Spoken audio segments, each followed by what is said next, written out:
144 वर्षों बाद आए कुंभ का अद्भुत पावन मौका है और केंद्रीय मंत्री पीयूष गोयल जी हमारे साथ हैं। बिल्कुल संगम तट पर। सर, कैसा लग रहा है आपको? आनंद ही आनंद है। मैं समझता हूँ सौभाग्य है कि ईश्वर ने यहाँ आने का मौका दिया और माँ गंगा का, माँ सरस्वती का, माँ यमुना का आशीर्वाद लेके और अच्छा काम कर सके, उस ऊर्जा को लेके जाएंगे। और आपके चेहरे पर जो प्रसन्नता है वो सब कुछ व्यक्त कर रही है और आज आपने जो रूप धरा है वो भी अद्भुत है। मुझे लगता है यह कुंभ का ही प्रभाव है। स्वाभाविक है कि इतना बड़ा महाकुंभ, इतनी अच्छी व्यवस्थाएं राज्य सरकार, केंद्र सरकार ने माननीय प्रधानमंत्री नरेंद्र मोदी जी के मार्गदर्शन में जिस प्रकार से माननीय योगी जी ने सब श्रद्धालुओं के लिए व्यवस्थाएं की हैं, मुझे लगता है कि आनंद भी आ रहा है, स्वाद भी आ रहा है और साथ ही साथ खुशी हो रही है कि हिंदू आस्था और इतने बड़े संख्या में, करोड़ों की संख्या में देश दुनिया से लोग आकर महाकुंभ में भगवान का आशीर्वाद लेके जा रहे हैं।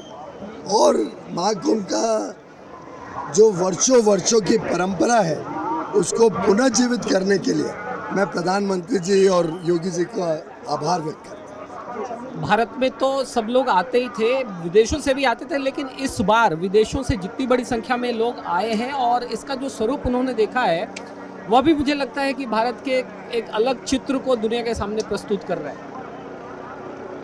मैं समझता हूँ कि जिस प्रकार से आज पूरे विश्व में लोगों की आकर्षण भारत के प्रति और हिंदू धर्म के प्रति भी बढ़ते जा रही है, दुनिया भर में लोगों को ध्यान आ रहा है कि हमारे अतीत में जो शोध हुआ था, जो अनुसंधान हुआ था, जो विश्व की चमत्कारी चीज़ें लोगों ने खोज के निकाली थी, वो आज वास्तविकता में मनुष्य देखकर आश्चर्यचकित रह जाते हैं।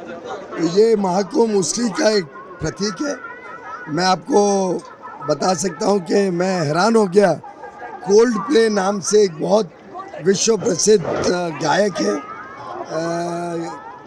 और उनके शोज चल रहे थे मुंबई में, अहमदाबाद में। तो मैं बेल्जियम में ब्रसेल्स में था, वहाँ पे रिक्वेस्ट आई कि क्रिस आके महाकुंभ में स्नान करना चाहते हैं और वहाँ से मैंने जब चीफ मिनिस्टर के ऑफिस में फ़ोन किया, सब व्यवस्थाएं की, तो इतनी आस्था मेरी कल्पना के बाहर। दो शब्द हैं, एक है पर्यटन और एक है तीर्थाटन। तो तीर्थाटन की परंपरा अपने यहाँ पहले से रही, पर्यटन को बढ़ावा दिया जाता था, लेकिन इस बार तीर्थाटन को बढ़ावा दिया जा रहा है। इसे आप कैसे देखते हैं? देखिए, पर्यटन में भी श्रद्धालुओं का एक स्वरूप है।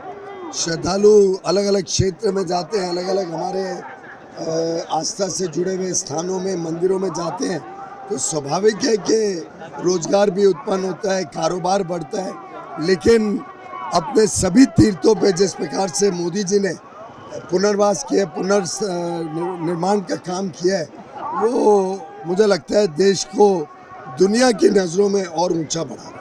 एक अंतिम प्रश्न, आपने वो मंत्रालय भी संभाला है और जो आंकड़े आए अभी योगी जी ने बताया कि 50 करोड़ लोग आ चुके हैं और 3 लाख करोड़ की रेवेन्यू जनरेशन हुआ है, तो इसे आप कैसे देखते हैं? मैं समझता हूँ ये भी अंडरस्टेटमेंट है। आप कल्पना करिए, जब 50 करोड़ लोग आते हैं तो यातायात हो, आने जाने का हो, यहाँ रहने का हो, खाने पीना का हो, एक प्रकार से पूरे क्षेत्र में इसका प्रभाव वर्षों तक लोगों को देखने को मिलेगा। इस आमदनी से आगे चल के लोगों के जीवन में और खुशहाली आएगी।